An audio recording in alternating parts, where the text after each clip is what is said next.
El día de hoy el psicólogo nos va a hablar sobre el fracaso, cómo poder afrontar el fracaso. Sabemos que es un tema que a muchos los pone a temblar, a otros tal vez no tanto. Para eso tenemos a un experto en el tema de la psicología para que hoy nos converse mucho más de eso. Psicólogo, bienvenido, es un gusto tenerlo el día de hoy. Muchas gracias a todos aquí y a quienes nos escuchan a través de la red de Candela Noticias. Muy feliz de poder compartir nuevamente con ustedes y sí, presto para poder conversar sobre este tema tan importante y responder todas las preguntas del público. Listo, psicólogo, cuéntenos, hablemos un poquito antes pues de lanzar las preguntas sobre el tema del fracaso, ¿no? Ya lo dije, el fracaso puede ser algo que a alguna persona le dé mucho temor, le dé angustia, tan solo escuchar la palabra fracaso, de que puede fracasar esa persona, lo puede poner mal, lo puede bajonear, le puede causar una crisis de ansiedad. ¿Qué es el fracaso exactamente? ¿De dónde se deriva esto?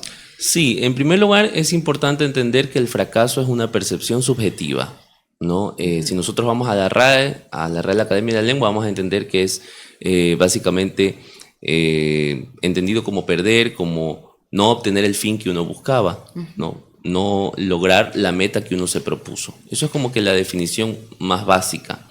Pero cuando digo que es una percepción subjetiva, es que depende mucho cómo tú puedes ver esa situación, ¿no? Uno puede ver hoy en día que nos encontramos en el imperativo de lo rápido, de la inmediatez, donde todo tiene que ser inmediato. Muchas personas que sienten que el que algo no haya salido tal cual esperaban, en el tiempo que esperaban, ya es un fracaso. Y si nos remontamos a la realidad, perder o que las cosas no salgan como uno espera, forma parte de las contingencias de la vida, ¿no? Tal vez quienes no estamos en el mundo deportivo, quienes no somos deportistas, no podamos entender esto, pero si vemos un campeonato de fútbol, el equipo que queda campeón también pierde. No siempre va a ganar, no puede ganar todo. Y no puede ganar todos los años, no puede siempre estar en el top todito el tiempo. O sea, hasta los equipos que invierten millones de dólares, va a haber un año en que no puedan ganar. Entonces, si nosotros vemos que algo no salió como queríamos, como una derrota completa, tenemos una percepción totalmente negativa. Y si nos enfocamos desde ese punto de vista, ya se siente no solo como un fracaso, sino como un peso que va mucho más allá.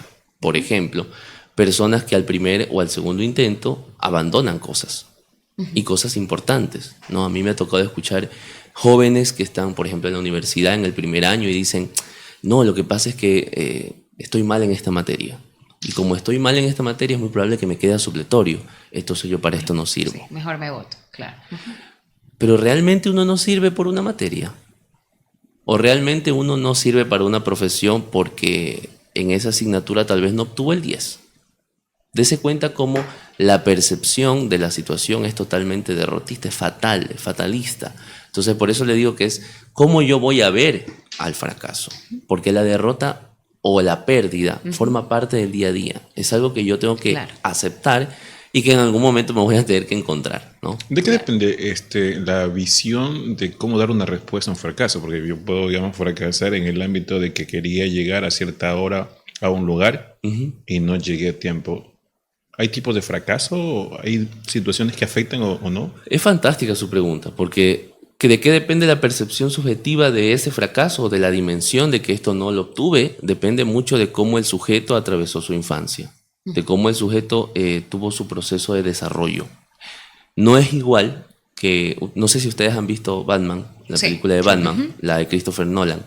Cuando se cae Bruce, lo va cogiendo el papá Bruce Wayne y le dice, ¿por qué caemos, Bruce? Le dice.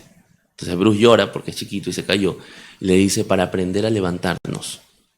Y lo va llevando a atender, ¿no? ¿Cuántos padres le dan una frase así a sus hijos cuando se caen?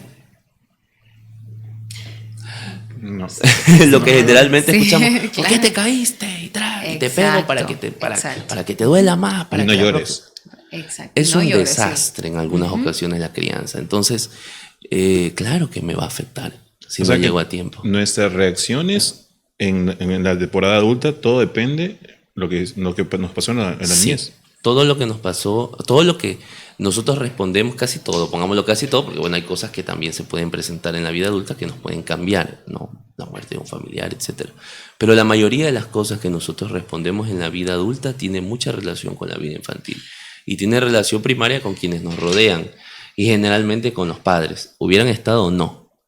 Entonces, de eso depende mucho. Y psicólogo, y aparte, bueno, es un tema bastante importante porque como ya lo dijo usted, viene desde la niñez. Yo, un buen amigo mío, recuerdo que ese tema del fracaso le frustraba muchísimo y él nos conversó cuando ya por fin decidió pues abrirse y contar qué es lo que le estaba pasando, pues decía esto, de que sus padres siempre le decían que él no podía fracasar, no se podía equivocar porque equivocarse significaba perder el tiempo y el tiempo es valioso y no hay que perder el tiempo y si tú te equivocas, te equivocaste y eso significa que perdiste tiempo y si perdiste tiempo, entonces estás haciendo las cosas mal. Claro. Y él se frustraba muchísimo a tal punto en donde esto le provocaba incluso ataques de ansiedad, en donde decía, no, es que yo ya fracasé, no sirvo para nada. ¿Cómo se pueden manejar estas situaciones, psicólogos, si yo tengo todos estos antecedentes, los vengo arrastrando porque mi familia, mis papás me inculcaron que no me puedo equivocar y que si me equivoco es porque estoy haciendo absolutamente todo mal, que no sirvo para nada, porque hay padres que son así, hay padres que te inculcan eso de, sabes que tú estás haciendo esto mal, no sirves para nada y no te puedes equivocar porque si te equivocas, perdiste todo. Entonces, ¿cómo se puede manejar esa situación para que no nos llegue a afectar a tal punto de incluso pues causarnos problemas también en esta cuestión? Que es muy interesante lo que dice su amigo, ¿no? Cuando dice esto de que si estoy perdiendo el tiempo, como que si el tiempo se pudiese controlar. Es una ilusión, es una fantasía. Y es una fantasía que se le ha desarrollado a él, como usted bien lo dice, por las palabras que llegaron a él cuando era niño. Sostener esa fantasía es complicado. Yo ahí sí no quiero desalentar a nadie, porque uno tiene que entender, hay una metáfora que siempre utilizo para poder ejemplificar esto. Uno puede ser una muy buena guitarra, pero no se puede afinar sola. O sea, uno no se puede afinar a sí mismo. Entonces, la característica de los síntomas, como este, por ejemplo, como ver al fracaso como algo totalmente devastador, no como una pérdida, como algo devastador cuando tal vez no lo sea, como por ejemplo, no llegar a tiempo.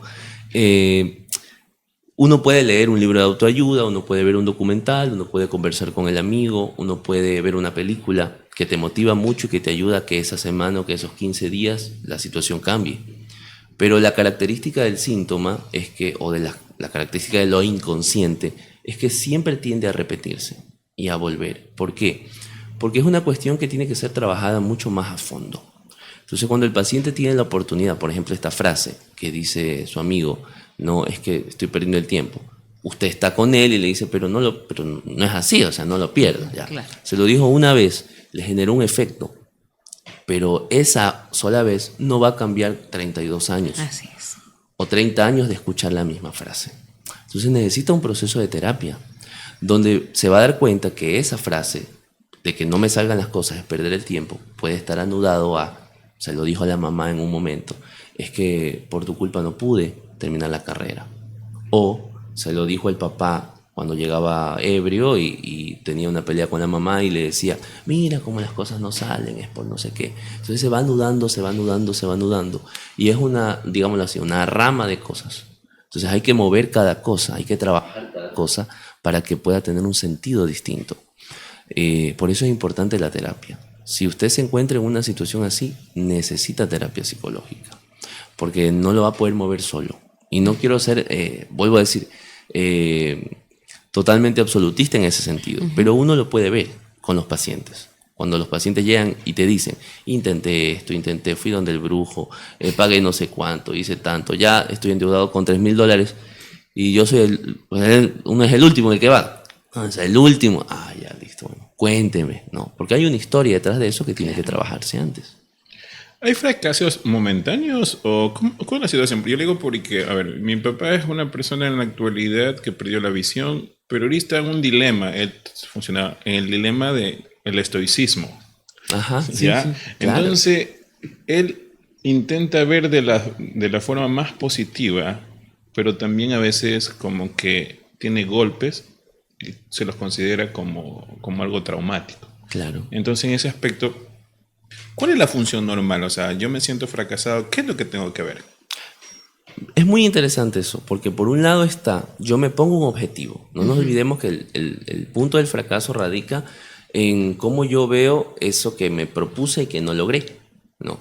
Pero en el cambio de alguien, en el caso de que alguien pierda la vista, pierda una pierna, le detecten cáncer, una enfermedad, Probablemente se pudo haber puesto una meta con eso. Es decir, voy a correr en la maratón, yo qué sé, voy a llevar a mi hijo a la universidad, la meta que sea. Pero este tipo de cosas, que son circunstanciales, son contingencias, nadie está preparado para eso, ya no son un fracaso, son una pérdida tal cual. Y cuando se presenta una pérdida, en primer lugar hay que aceptarla. Y ese proceso de aceptación toma mucho tiempo. Varía de persona en persona. Cuando dice, le trata de ver el lado bueno, que en realidad puede haber algo bueno detrás de eso. No sabemos qué tanto, pero puede haber. Pero tampoco caer en el lado de sacar la aceptación de la pérdida. O sea, que la pérdida forme parte de esto también. Porque perdemos, ¿no? Imagínese usted que está preparándose para el Mundial de fútbol y de repente se lesiona y no puede ir. Usted que pierde un niño, ya, un aborto natural, espontáneo, o sea, son pérdidas. Y esas pérdidas usted tiene que vivirlas con el sufrimiento que conllevan, con el llanto, con la tristeza, con la pena, con el miedo, con la congoja. Y lastimosamente hoy en día muchas veces tratamos de sacar esa parte que es importante para la pérdida. Por eso las pérdidas ya no se viven. Cuando llegan a mi consultorio, yo siempre escucho frases como, he intentado llorar, pero no puedo llorar. O es que es que si me pongo triste me dicen que yo tengo que seguir adelante, que yo sí puedo, que no sé qué, que a Juanito le pasó tal cosa y por eso yo también voy a poder. Sí, pero esta es tu historia. Y si tú te sientes así, por algo que estás perdiendo, también lo tienes que vivir. Y parte de la pérdida es sentir que las cosas no han salido como uno esperaba. Pero otra cosa, como el fracaso que lo hemos visto ahora, es una posición absolutista, ¿no? Imagínense esa frase de no me va bien en esta materia, entonces no sirvo para esta carrera, ¿no? Que es algo que podemos ver mucho, personas que no le dan lugar a el intento o que a la primera cosa que no anda del todo bien rechazan totalmente la situación. Y eso es algo totalmente distinto. Va de la mano también el fracaso psicólogo, por ejemplo, un ejemplo, mi amigo, y tuvo un logro, pero tampoco fue como que no recibe una felicitación porque en este caso, mi amigo siempre nos decía pues que sus papás decían que no podían felicitarte ni celebrar tus logros porque, por ejemplo, graduarte de la universidad no era un logro, era tu obligación. O sea, es tu obligación estudiar y tu obligación es graduarte, incorporarte y ser profesional. Y él siempre nos decía, o sea, yo de hecho le repercutió mucho a él porque él era de que ya llevaba eso consigo y, por ejemplo, si nosotros teníamos algún logro, él trataba como de, ¿sabes qué? Yo, sí, pero no era culpa de él. Y cuando él nos contó y pudo abrir, yo le dije, oye, ¿sabes qué? No es tu culpa porque tú has venido arrastrando todo eso. Entonces fuiste criado en un ambiente en donde pues tus padres te decían, no puedes fracasar porque estás perdiendo el tiempo. No te felicitamos como debes ni te celebramos al máximo, así sean tus pequeños logros, porque no son logros, son obligaciones. Claro. Todo eso también va de la mano con el fracaso. Claro que sí, porque ahí estás viendo no solo al fracaso de una posición subjetiva diferente, lo ves diferente, sino también ves al éxito de forma diferente. A los niños siempre usted tiene que reconocerle sus logros y tiene que darse cuenta de que tiene que darle el espacio a que pierdan, porque también se debe perder. Por ejemplo, les doy un ejemplo. Estábamos en una reunión familiar y estábamos en un balneario y estaba compitiendo mi mamá con mi hija en la piscina. Mi hija es chiquita, tiene 5 años. Entonces nadaba y ganó la niña, y ganó la niña, y ganó la niña, ¿no? Entonces yo me acuerdo que yo lo vi y le digo, bueno, ahora le vas a ganar tú, porque tiene que perder. Claro. Entonces tiene que entender de que en algún punto la pérdida forma parte de la vida. Si yo no lo veo desde ese punto de vista, que es el discurso que uno escucha mucho, tenemos que ser ganadores completos, que es muy bueno porque eso nos impulsa a levantarnos de la cama e ir. Pero en cambio cuando se presenta una derrota pesa mucho más, porque no hemos aprendido a perder. Y aprender a perder es la primera regla de la vida. Usted nace y ya está perdiendo, pierde células, va perdiendo relaciones. O sea, usted está, diría, constante perder. Claro, el filósofo Heidegger decía, vamos muriendo la vida y vamos viviendo la muerte. O sea, es un camino de pérdida. Pero la cuestión, y es a donde voy, es cómo usted le da la vuelta a eso, cómo le da un nuevo sentido a la pérdida. ¿No? Yo puedo ver que fallé en este proyecto como un total fracaso, una derrota completa. O la puedo ver como la oportunidad de haberme al menos presentado en este estudio, conocer cómo es el estudio, hablar con tal persona y la próxima vez, bueno, va a ser diferente. No significa que obtenga lo que fui a buscar, pero sí va a ser diferente, porque cada vez la situación cambia, ¿no?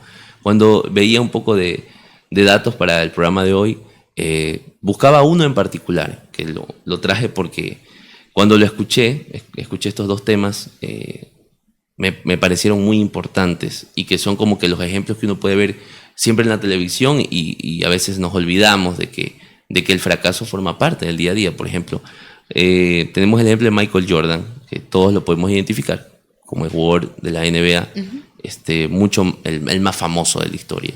Bueno, jugó 15 temporadas, o sea, jugó 15 años. ¿Cuántos campeonatos ganó? 6. Entonces podríamos decir que fracasó 9 años.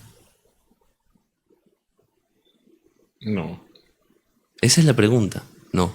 Bryan Cranston, que es un actor súper famoso. Mauricio, ¿dónde está Bryan Cranston? Usted lo debe conocer. Es el papá de Malcolm. Es el papá de Malcolm, ya.